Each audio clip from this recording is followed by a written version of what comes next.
Welcome back to Emerging Excellence. We've got Brett in the hot seat today, and we're also joined by the fabulous Michael Fury. Welcome to you both. I'm your host, Felicity Fury. We've got International Women's Day coming up. So the theme for today is Invest in Women, Accelerate Progress, which is, of course, the theme for International Women's Day. So juicy conversation. It can be a challenging one to have, and I think it's really important to get male voices in the room as well as female voices, because the research does show that actually, because men are in leadership roles, then we can have the most progress by influencing men and getting men on board. So I'm delighted to be here with both of you today, having this conversation. Where should we start, Michael? It's a big topic. I think we should talk about fear. That's what I think, because the reality is, if you think about, whilst many people may look forward to International Women's Day, I know many of my male colleagues or kind of people I've worked with, actually it kind of strikes a bit of fear in them. And and I think the fear originates from not wanting to do the wrong thing, not necessarily trying to do the right thing, but really trying to be very sensitive around not trying to do the wrong thing. Good example was a very senior lady who acts as a mentor in one of our programs last week. She says, if someone gives me another cupcake, I'm going to throw it, throw it at them. And I was like, wow. And I think there's a level of hostility around International Women's Day now, which I think men, I'm speaking huge sweeping statements throughout today, but I think a lot of men would say they're supportive of the initiative and very cautious around how to approach it. But what do you think, Brett?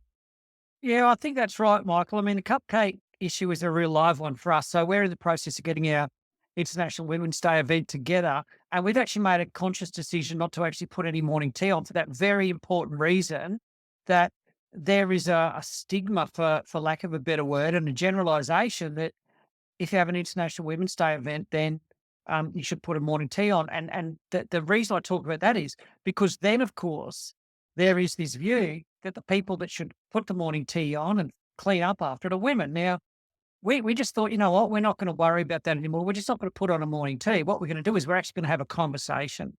And I think, look, it is a really tough issue for some men in particular to deal with. I always say it's not dissimilar to reconciliation.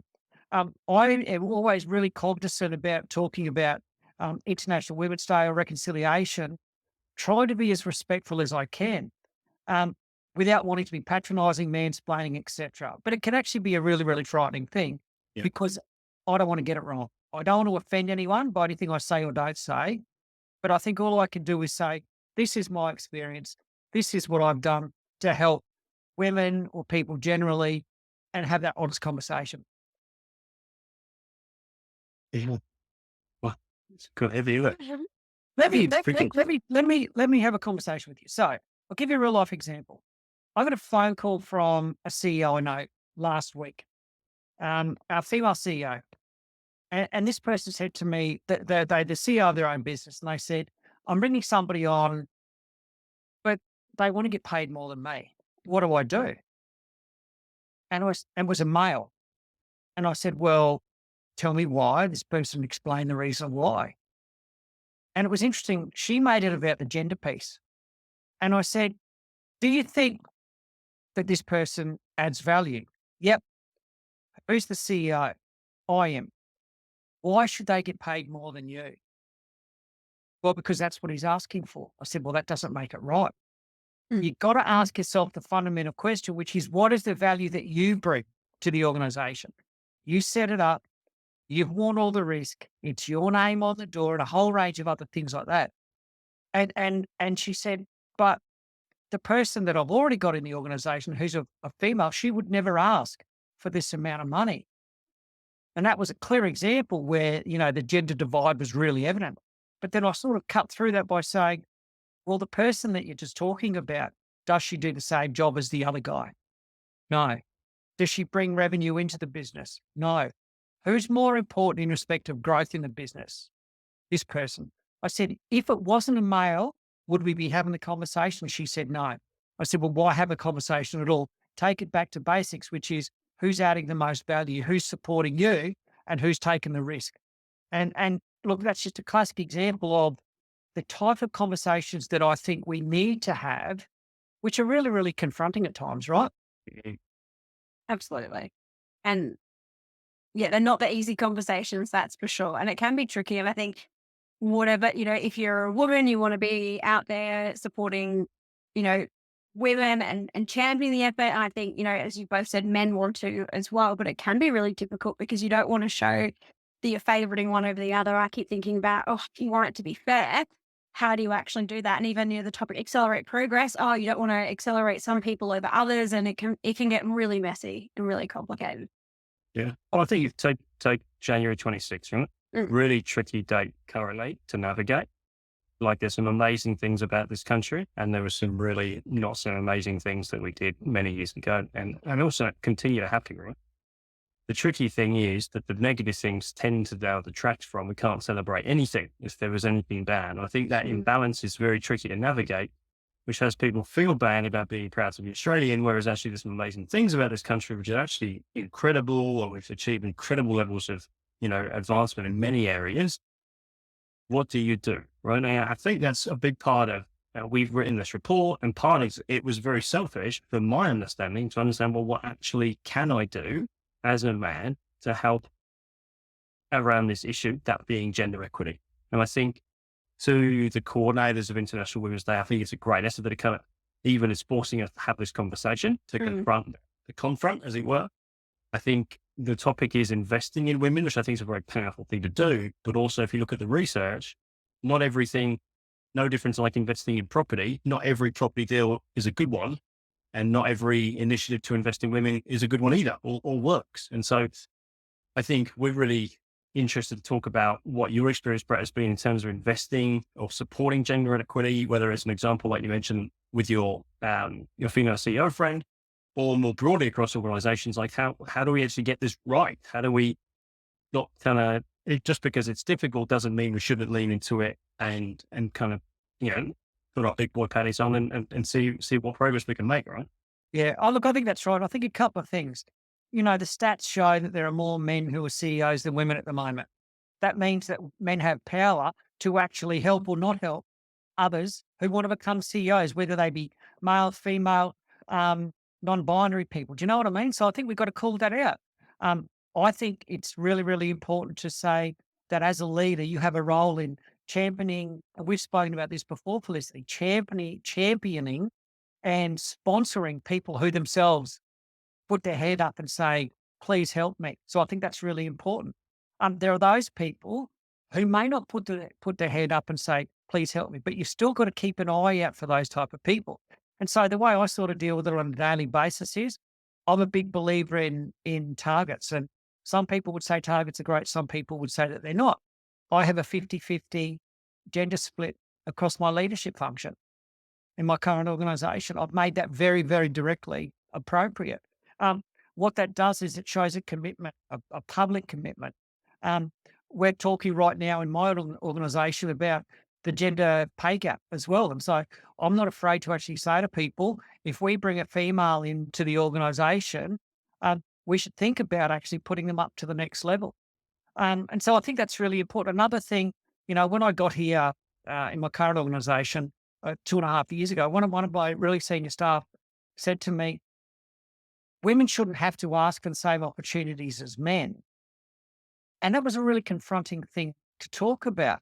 And so what we now are doing is we're now starting to put in programs around, how can we actually encourage people both inside the organization and outside the organization to actually have the same opportunities. So, I think we've got to have the conversation. We've got to say it's not easy. One thing that I don't subscribe to is a one size fits all approach. I wouldn't be so bolshy or so stupid to say that it's a one size fits all approach. So they're just a couple of real life examples as to how I deal with it on a daily basis.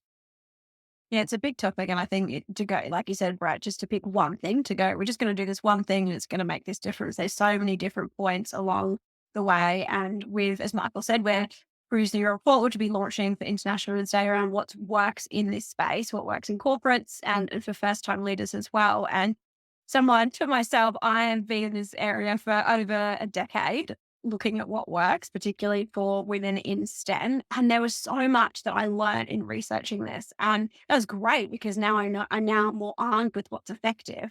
But it would be easy if there was just one thing, but it's a complex problem. There's lots of different factors, lots of different situations, lots of different stages in someone's career that we need to consider and that we need to think about. And there's multiple things and multiple initiatives that we need to consider. I think it's about taking action and actually doing something rather than just reading more reports about it. I think it's really important. Like, I don't want to kind of misrepresent, maybe underrepresent. I think how challenging I think this topic is for men to approach. And it's very hard, I think, for men to lead in this space who aren't necessarily in leading roles. So, for example, if you're looking around, let's say it's International Women's Day today, and you're looking around at your colleagues, I reckon most men would withdraw at this point. They would go quiet. So they won't be necessarily advocates or strong advocates. They won't be detractors. They'll probably just be fairly quiet around this topic because they won't know what to say. So I feel there is a real opportunity, and we shouldn't overlook this opportunity. It's got a huge amount of following now, right? Everyone knows when it is. Everyone's been to an International Women's Day. Lots of companies have tried something. I think it's a huge opportunity. It's got profile, it's got brand, take advantage of it. But I think male colleagues need help as to what they should actually do. Okay, you don't want cupcakes. You don't want this. You're annoyed of X, Y, Z. Okay, that's great. What should we do then? See, let me challenge that thinking though, Michael, right? So I agree that there will be some males that withdraw, right? But and I'm not saying that I'm the bee's knees, right? But I think I've got to engage in the whole conversation, right? Yeah. So when I heard that my team was getting some preps done for our International Women's Day event, I hadn't been invited to these preparations. That's absolutely fine. But I said, hang on, we've got an IWD event. I want to be in the conversation. I want to be there, putting forward my views. And so I think, we shouldn't have men withdrawing, even if it's simply attending and I get the reason why some men would, right? But that's when they should be leaning in. That's when they should be saying, I want to have a conversation. I want to be part of it. So I just challenge that, right? I mean, because if you walk away or you don't engage, that you don't have a voice and you can't have a conversation. Well, I think I don't disagree, Brett, but there's also a fear that if you do say something, you may say the wrong thing, right? Yeah. Look, I agree with that. Put your hand up if you've never said the wrong thing. And I think there's issues that if you say the wrong thing with intent, that is different to if you just make a genuine mistake. And I mentioned, reconciliation before, our reconciliation action plan. One of the best pieces of advice that I ever got was from a First Nations leader who said to me, Brett, it doesn't matter if you make a mistake. Just try. And Felicity, one of our previous guests said exactly the same, right? And are you going to make a mistake? Of course you are. As long as you go with genuinely good intent, hopefully people will recognize that. I think I would much rather make a mistake, a genuinely well-intentioned mistake, than not be involved in the conversation. I mean, this is a podcast about leadership, right? Leaders can't run away from the hard topics. And so what I would say to anybody who's listening is, if you don't know, if you're unsure, if you're scared, ask a question, have a conversation. That's what I think we should be talking about. Totally agree. It's, got my mind racing now, and I'm, thinking in doing this research, I learned about unconscious bias training. And it's funny because I'm giving speeches on International Women's Day and said, we need to be aware of our biases and et cetera, and banged on about unconscious bias training. It turns out that just doing that piece, going, oh, I've got a bias, actually can make people more biased, and it isn't effective. So we need to actually look at the perspectives of other people and ask the right questions to be in the shoes of those other people. And we'll have a piece on that in the report as well. And it's funny, because I think, I've just done this for a long time. I should know what the right thing to say is. I've actually been telling people on International Women's Day the wrong thing, and I'm now learning what's really working. And new research is coming out all the time. So I think you said it so well, Brad, is what's the intention? And just even, declaring, hey, I am not sure what I'm doing, but I want to make a contribution. I want to make a positive difference in this space. I'm here to learn. Like, let's solve it together. I think is a really important part there, right there. I think there's two things about progress is made by effectively failing forward, right? Trying something and learning, including giving wrong advice, which I know can be confronting. We have a public sphere where if a politician said, believe X yesterday and now believes Y today, that we kind of punish that rather than encouraging them. Well, it's great that you've changed your mind and your perspective because you've now learned new material and you're better for it or something like that. So we have a kind of a public environment which kind of punishes or sees changing perspectives as sometimes wrong. But I think there's the biggest risk here, I think, in International Women's Day is cynicism, right? That it's not perfect. We haven't figured it out. We've got cupcakes galore. But that doesn't mean we're not making progress. Because one of the stats I really hate, which gets banded around all the time, is the percentage of women in, as I say, engineering. It's going to come out as 14%. And if you think about that metric, it's like the most tough metric, which is so like you basically need to, it's such a lag metric. It's like trying to say revenue is defined by, if you think about it in a company context, revenue is the last thing which transpires. Like sales will be determined by the amount of deals going in your pipeline, the value of those deals, who you're talking to, the value, all those relationships and how strong they are. Like there's so many things which comes before it, but all we talk about is this one lag metric, which ignores the progress which is being made in this space. And that's kind of a bit of a bee in my bite about that one metric. But what do you think, Brett? Yeah, look, I'm not a big believer in metrics apart from it's a baseline and then you can actually compare yourselves, right? I think that's the first thing I'd say. I think for me, it's about the tangible steps that you make or you take on a daily basis, right? You got to lean into it. You got to not be afraid to say that you're wrong. You've got to not be afraid to say, I don't understand. And I think what you've got to do is, particularly if you're a male, you've actually got to make decisions, right? Like at another organization where I was the CEO, we're having this conversation with a very big industry group whose role was to support women in the sector.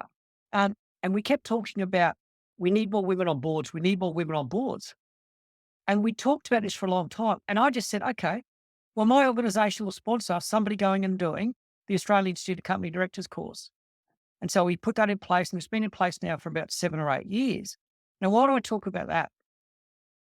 You can take a tangible step that's a really simple thing by doing nothing more than saying, here's an opportunity, go and embrace it or not. And so for me, data is great, but it's not the be all and end all. I really, really don't, because if you just get hung up on the data, you're forgetting the intangible piece, which is, are we having a hard conversation? There's a whole lot of other metrics, gender pay gap, flexibility in work environment and all that type of stuff, right? I agree with you, Michael. We do get hung up on one piece of the data, but there's so much more intangible stuff. And I can hear in you speaking too, Brett, and this I think is another great leadership quality that you have is around being curious. So getting curious of, okay, you might get a piece of data, but why is that? How did we get here? What could change it? What would it take? And I was recently asking a mentor who's on a large organization's board in Australia. And, she's saying, what's it going to take to get the gender pay gap closed in this organization? And just asking those kinds of questions can actually move things forward. And I think one of the other things as well is I love taking people who have, and I say this respectfully, a chip on their shoulder and saying, let me help you use that chip to get the voice or the message out. And I think when we talk about International Women's Day, there are men and women who have chips on their shoulder, right? Let's try and give those chips a voice. Mate, that's me. I've got a big one, Brett. But I'm not saying it in the pejorative way, right? I'm saying it in a way of a leader's role is to give everybody a voice. And sometimes if somebody has a chip on their shoulders because they've had a terrible experience, right? Let's not be afraid to say, well, you've got a chip. Let's not necessarily dig into the reason or the rationale that you've got the chip, but you've got a voice. Let's help you use that voice to help get the message out, and not to tone the message down, but to make sure that people hear the message in the way that you are delivering it, if that makes sense. So I've done that a couple of times, and I'm not saying I'm good at it, but that's when when I've been able to say to somebody who's really, really focused and really passionate about these type of issues, let me help you use your voice. And it's made such a difference personally for me. So many mentors, particularly male CEOs, who've gone, we've got this problem. I remember one in particular said to me, and these were his exact words, I'm an old, white, grey-haired guy. I'm not going to go talk to school students. They're not going to listen to me. You can go out and share a message and you can connect with them differently from how I could. And that partnership was so invaluable because even just having him believe that I could go do something was so huge for me because I respected him so much. He worked for a company that was, for me, dream company to work for in the engineering space. And there were, there's so many layers that I had, the energy, I was going out and doing it, I was making change. And then he was introducing me to people in his network that I'd never have access to because I was still early in my career. So those partnerships, I think, are huge because he couldn't do without me, I couldn't do without him. And that collaboration, I think, is invaluable. Yeah. And I think the conversation which doesn't happen when we're kind of, so use the word cynical, I'm not sure if it's the right word for it, but when we start to kind of vent frustration rather than focusing on what is moving in the right direction, is that we don't get to talk about what actually is working, right? Enough. Because Brett, you mentioned just before we jumped on the call about, one of the inherent challenges often, and it's also backed up by research, is that women are less likely to apply for certain positions, right? And if you look at some of the work out of Harvard, a really simple strategy to get around that is that if you've got a woman, let's say, in your team, and instead of us saying, would you like to apply, you actually ask them to opt. So you say, if you've been in this organization 5 years, have, got this level of qualification, you are assumed that you want to be up for promotion, and please notify me if you do not want to be considered. And they found just by that simple switch in language, simple switch in strategy, removed any gender bias. Extraordinary, right? And it's that stuff which I think we need to be focusing on as organizations, because when we're banging on about these metrics which haven't moved and takes a long time, reality is progress, significant progress has been made. Hundreds of millions of dollars, maybe billions of dollars has been spent on advancing this, and things are working. There are certain strategies, there are certain initiatives. Like an example, instead of scaling performance 0 to 10, you should scale performance 0 to 6. They found that men are more likely to achieve a 10 out of 10 classification versus females. Removing the 10 on your scoring, 0 to 6, removes the gender bias, and we're away. So I think it's those small things which you can implement that today, by tomorrow, in your hiring, in your strategy. You could send an email to all right, you're all being considered, let me know if you don't want to. And I think small stuff like that can actually move the dial forward.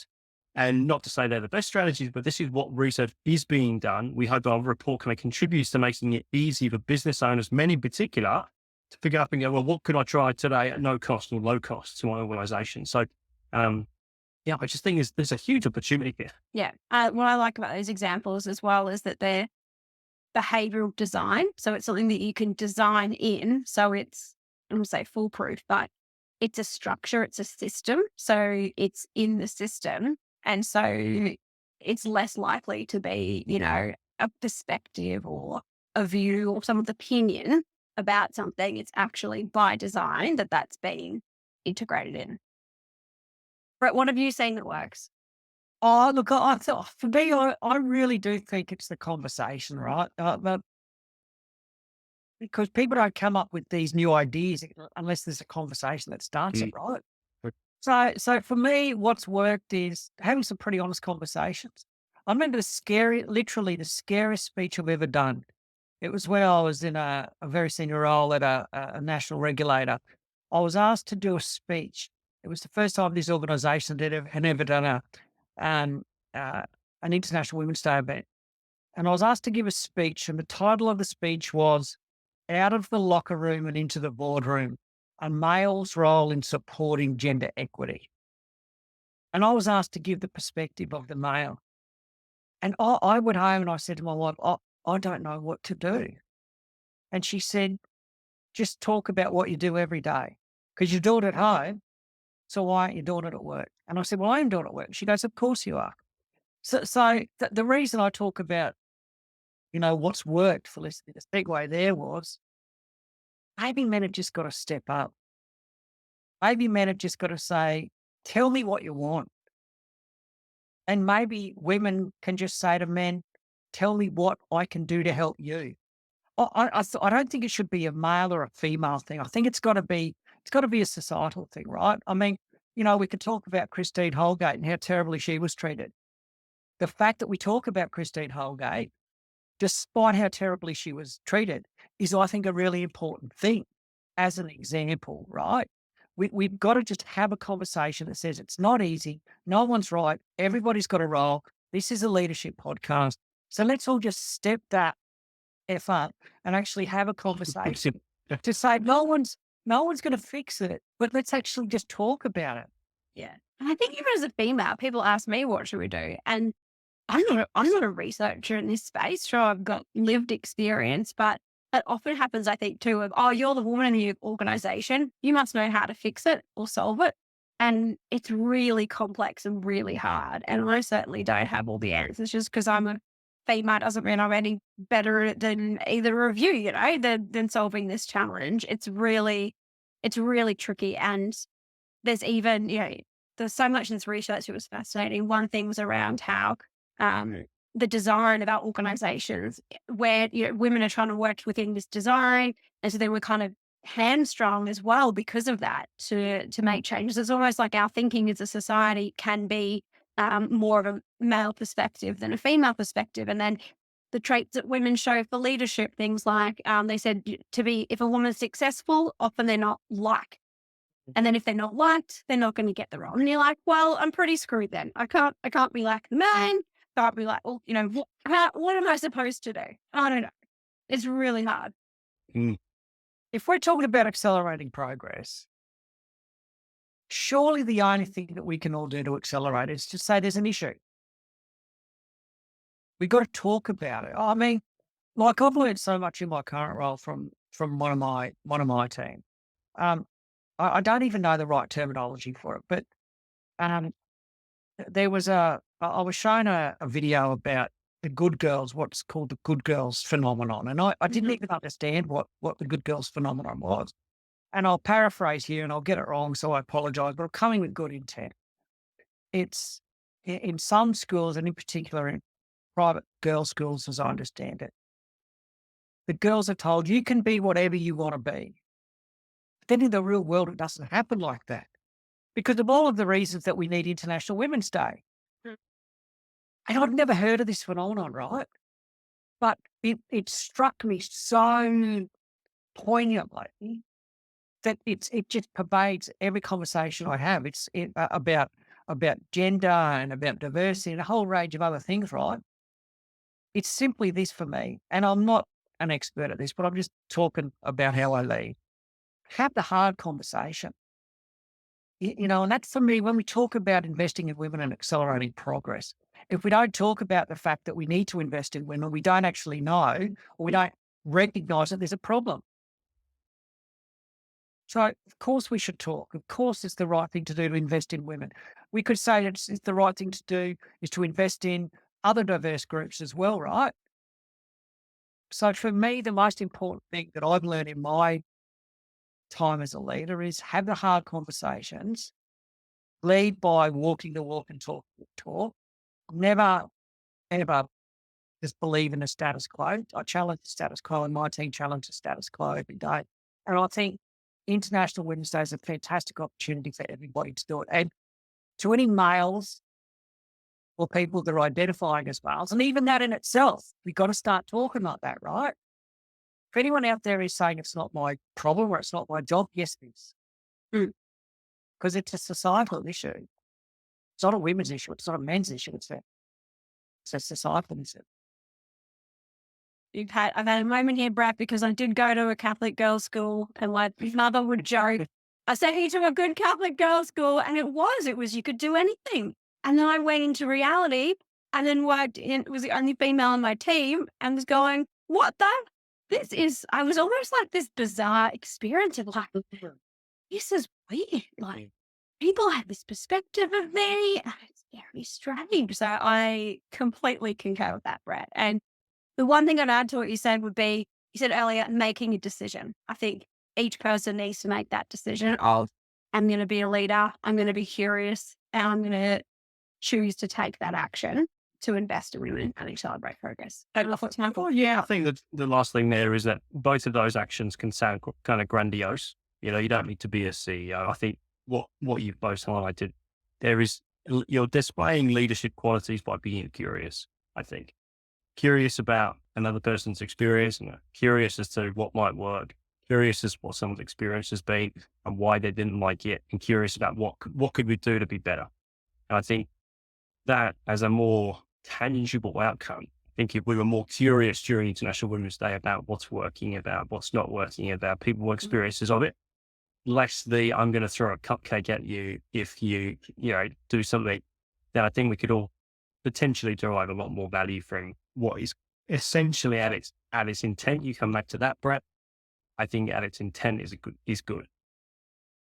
So maybe if we were to wrap it up, and I don't know if we're wrapping it up, if the topic is invest in women accelerating progress, why don't we just invest in one thing? Continuing the conversation. If everyone did that, I know that would make a massive difference.